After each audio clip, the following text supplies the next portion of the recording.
Hello, beautiful family. Welcome back. We are here in your devotional of honor, and I am focusing on instructions, giving you some of my testimonies to encourage you. God hides miracles behind instructions.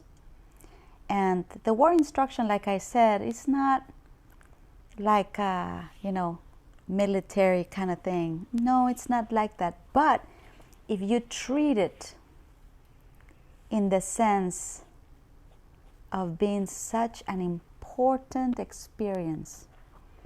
And that's how I was kind of raised. But I don't mean for this to be rigid or strict, but more like an incredible opportunity. I'm giving you examples. Let me give you one. Peter received an instruction, cast down the nets. Jesus didn't say, I'm giving you an instruction, Peter. No, he didn't have to talk like that. He didn't have to talk like a sergeant. But he just said, Peter, let's go cast down the nets. Peter argued about it, gave a big answer of why not, but did it. What happened? Okay? When he obeyed, was he the only one that obeyed? No. The moment the nets were on the water, the fish also obeyed. And as you know the story, all the fish that were not there the night before suddenly came, and even more. You know what happened? The boat was sinking, the nets were breaking. I feel that one of the reasons why we don't follow instructions is that because they don't sound so authoritative. We almost need a spanking to get something done. But God doesn't spank. He gives you instructions like that. Cast down the nets. Instruction for me that I shared the video before. There's an outreach happening. Oh my gosh, I have a test. Well, what would Jesus do? It was like that. But to me, I realized what happened every time I received an instruction like that. So let me give you another one. My pastor tells me, there's a pastor in Seattle that needs help, and he was sending different youth groups to different parts in the United States to help pastors. So my friend and I, we were sent to Seattle. And I said, great. So I tried the process of getting a visa, couldn't get a visa. And I told my pastor, and I said, I can't get a visa. Mexico won't give me a visa. And let me explain really quick why. When I turned 18, the law in Mexico said that because my last name was Sweet, I could not have two nationalities. I had to pick one. So I had to either give up the possibility of ever becoming an American, or I had to take a passport and either sign to give it up and have a passport, or not sign and don't get a passport from Mexico. So I tried to give it up. I said, fine, I'm not going to the United States. Why would I want to be an American? So let's not. I'm going to live and die in Mexico. That's how I thought at 18. Little did I know I was going to be here. But anyway, so I said, where do I sign? I'll sign for it. And they told me, where's your dad? Your dad has to sign with you. Oh my gosh, my dad is not here. I don't know my dad. Oh, well, then you can't sign. Well, then what do you mean? If I can't sign, how am I going to get a passport? Well, you can't. Why not? Because your dad's not here. I don't know my father. Well, you're stuck. You can't. I tried talking to officials. I went the highest level possible in Mexico City, and nobody would help me. Well, without a passport, you can't get a visa, and without a visa, you don't get to fly.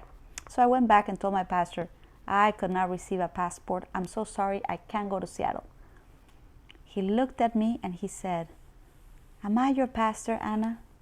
And I said, yes, sir. He said, then go anyway. I was shocked at his answer. Go anyway? Hello? Go to Seattle without a passport? And then I remembered, he must be giving me an instruction because God is going to make immigration obey too. Just like the fish obeyed Peter, just like my math test obeyed, now I get to see immigration obey. Okay, let's do it. Yes, sir. And he asked me, am I your pastor? Family, that question is something I want you to ask yourself. Who is your pastor? When is that person your pastor? When they give you a good sermon? When they give you a good word? When they treat you right? When? In a relationship of honor, family, nothing changes the fact that I was in covenant with my pastor.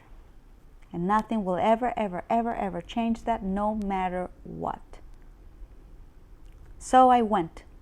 Leaving Mexico was easy. My mom was the boss at the airport, so that was no big deal. Nobody checked my papers. When I landed in LA and they saw that my passport was expired and my visa was expired, they took me to a little room. They were very upset and they were about to deport me. They wanted to send me back to Mexico in the next flight with handcuffs. And as I was sitting there wondering, how was God going to change that? What was going to happen to me? The same official that got me into that little room, who was very upset that my papers were expired, he asked me a question. He said, so why were you going to Seattle in the first place? And I said, I was going because my pastor sent me to help another pastor as a missionary. And he said, oh, you're born again? I thought that was the weirdest question in an immigration office. And I said, yes, sir, I am. He says, oh, I used to be a pastor. He says, but now I'm here. So he said, when I was a pastor, I got a divorce. My church dropped me. My family left me. And now I'm here. And family, I don't know what came to me, but I went straight to him. I put my finger on my face and I said, sir, the work that God began in you, He will complete. He is not done with you. And he started to cry. He saw my passport, he sealed it and gave it back to me and said, go to Seattle. It's waiting for you. What do you think happened to me? What do you think happened when I left that office? I was barely 18. And I'm looking at this book thinking, what? Immigration also submits to God? Yes, it does. One instruction from my pastor that I say yes to a man of God that I honor, believing that every time he speaks to me, God is speaking to me. When I got to Seattle, it was one of the greatest experiences. Oh, maybe the assignment was huge, huh? No, the help the pastor needed was someone to take care of the weeds in his field, and someone to clean the bathrooms really well, and someone to teach his youth group some Spanish words for the next mission trip to Mexico. And yet, God put immigration on their knees so I could go help a pastor. Behind an instruction, open doors are waiting for you. Thank you for listening, family. If you would like to sow a seed, you can sow through PayPal or Zelle. The email is pastoranna@wisdomforwinningchurch.tv, or you can sow through Cash App, Wisdom 4 Winning. Thank you for listening, family. Love you much.